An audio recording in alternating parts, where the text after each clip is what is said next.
पूरी घटना ने सोचने पर मजबूर कर दिया। इस तरह की घटनाओं पर अंकुश कैसे लगाया जाए, ये बड़ा सवाल है। और इसको लेकर सरकार की क्या प्लानिंग्स हैं, क्या सोचा इस तरह की घटनाओं को देखने के बाद? पूजा जी, सर्वप्रथम तो ये पीड़ादायक घटना है, साहिल की जो मौत हुई है, ये मुझे लगता है कि ये दोष नहीं, ये अपराध है। और हमारी पूरी संवेदना है उस परिवार के साथ। मैंने भी इना माकन के बयान को देखा है, जिस तरीके से उनकी माँ जो शब्दों का प्रयोग कर रही थी, जो कह रही थी, वो निंदनीय है। मैं उन शब्दों को शायद बोल भी नहीं पाऊँगा और बहुत ही दुखद है। लेकिन साथ साथ उनकी माँ ने कहा कि कोई रील बनाने के चक्कर में किसी के एक इकलौता बेटा की मौत हो जाती है, बहुत ही दुर्भाग्यपूर्ण है।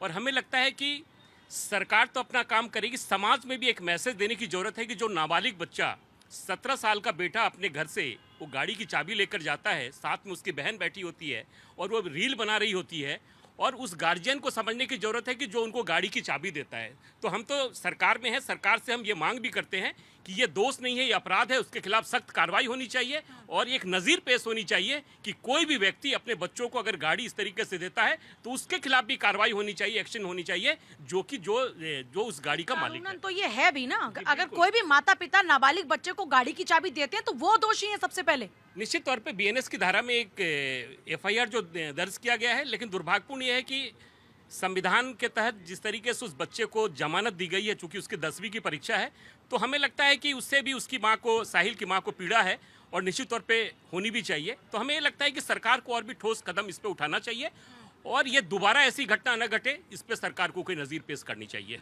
नज़ीर पेश होनी चाहिए। बिस्मिल्लाहिर्रहमानिर्रहीम। जय हिंद, वंदे मातरम, भारत माता की जय।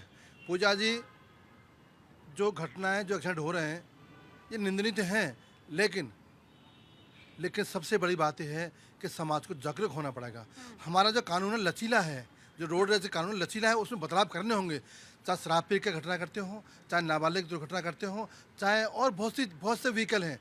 हम हिंदुस्तान के अंदर एक भेड़ चाल है। समाज को जागरूक होना होगा और परिवारों को जागरूक होना, सरकार को भी कड़े कदम उठाने होंगे, क्योंकि हिंदुस्तान के अंदर इतनी भेड़ चाल है। रिक्शे वाला कहीं घुस जाएगा, ठेले वाला कहीं घुस जाएगा, कार वाला कहीं घुस जाएगा, पुलिस वाला कहीं घुस जाएगा। तो हम तो अपने जीवन को रोड पर दाव पर घूमते रहते हैं। आम नागरिक जो रोड पर चल रहा है, उसकी जीवन की नहीं पता, वो कल घर पहुंचेगा नहीं पहुंचेगा, सुबह घर से निकलता है शाम को घर पहुंचेगा नहीं पहुंचेगा, नहीं पता है। लेकिन समाज के साथ साथ सरकार को कड़े कदम उठाने पड़ेंगे। और क्या और कदम कड़े उठाए जाए? हाँ, कदम उठाया जाए। ये सरकार सोचेगी ऐसे कानून बदलाव किया जाए कि जो कि दुर्घटना हो तो उसका इतना बड़ा खामियाजा उठाना पड़े कि साथ पीढ़ी तक ध्यान रखे। जैसे बाबा जी का बिल्डो चलता है, कोई अपराध करता है तो बिल्डो चलता है ना, चलता है तो कांपता है, परिवार पूरा कांपता है। अभी एक घटना देखी उत्तर प्रदेश में, कई घटनाएं ऐसी हुई हैं जो अपराधियों ने हाथ जोड़े हैं।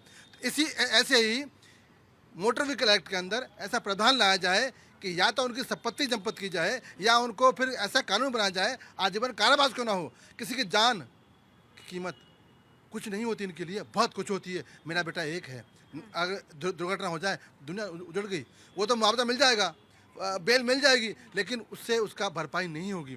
कोई किसी का बेटा ना जाए, किसी की बेटी ना जाए, किसी का पति ना जाए, किसी का और कोई ना मरे, उसके लिए सरकार को कड़े कदम उठाने होंगे, कानून बदलाव करने होंगे। बड़े बदलाव की आवश्यकता है। कभी कोई बस टक्कर मारे, कभी कोई कार टक्कर मारे, और इस तरीके से लोगों की जान जाने का सिलसिला थमता नजर नहीं आता। इस तरह के मामलों से क्या सीख लेनी चाहिए? देखिए, पहली बात तो पूजा जी ये है कि आज रील बनाने के चक्कर में आज की युवा पीढ़ी या हमारे बच्चे जो हैं रियल लाइफ से दूर हो रहे हैं।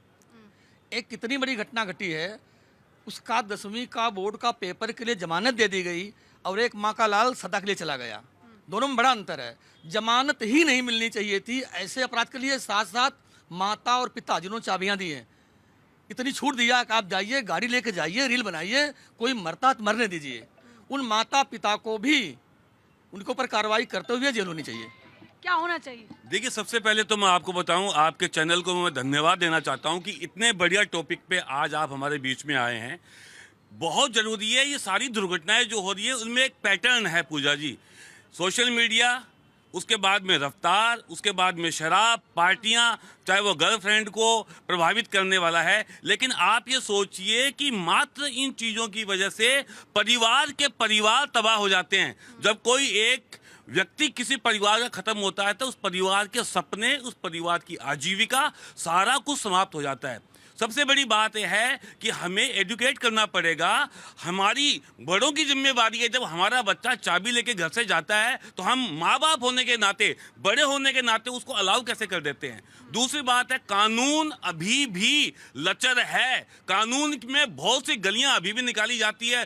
पुणे का जो पोर्च का जो केस हुआ था, उसमें 2 सॉफ्टवेयर इंजीनियर की जिंदगी खत्म हो गई थी। मात्र 300 शब्दों का निबंध शुरुआत में बोल करके और उनको जमानत मिल जाती है। ये कोई बात नहीं है। देखिए, कानून जब तक सख्त नहीं होगा, आज कहीं भी किसी डेवलप कंट्री में आप जाइए, अगर आपको लाइसेंस मिलना है तो उसके लिए आपको बहुत ज़्यादा कड़ी परीक्षा देनी होती है। आप एरोप्लेन के पायलट के लिए जब किसी को देते हो तो आप ज़िंदगी उसको सौंपते हो ना, ऐसे ही नहीं मिल जाता ना उसको लाइसेंस। इसलिए हमें कड़ाई से पालन करना होगा। आप किसी भी आदमी को सड़क पे गाड़ी देके इसलिए नहीं भेज सकते हैं क्योंकि उसका वो शौक है या उसके सपने पूरे करते हैं, क्योंकि समाज जो है वो ताने वाने से मिलके बनता है। और समाज के अंदर अगर वो गाड़ी किसी की भी जान लेती है तो आप ये समझिए समाज का ताना वाना छिन्न भिन्न होता है और असंख्य सपनों की मौत होती है। इसलिए मैं सरकार से, माता पिताओं से, सभी और समाज से सभी को ये बोलूँगा कि अपने बच्चों को गाड़ी देने से पहले खुद ये समझिए कि आप कभी किसी गाड़ी के सामने आ सकते हैं, आपका बच्चा आ सकता है, तो आप पे क्या बीतेगी। जब तक आप पर्सनली अपने ऊपर ये बात नहीं लेंगे तब तक आप इस पीड़ा को नहीं समझ सकते हैं। जब तक खुद पर उसको महसूस नहीं करेंगे तब तक उस दर्द का आभास नहीं होगा, और जब तक खुद पर बीतती नहीं कोई इंसान दर्द को समझता नहीं। अब यही तरीका अपनाना पड़ेगा क्या? और ये तो प्रैक्टिकली पॉसिबल नहीं है ना कि हर आदमी दर्द से गुजरे, और कोई क्यों दर्द से गुजरे। जी पूजा जी, सबसे पहले हमें अपनी गिरबान में झांकना होगा।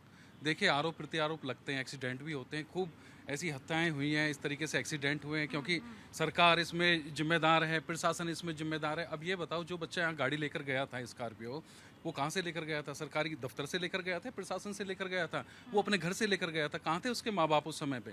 और जिसका लाल गया है उनसे पूछो कि उसका दर्द वो कितना जानते हैं।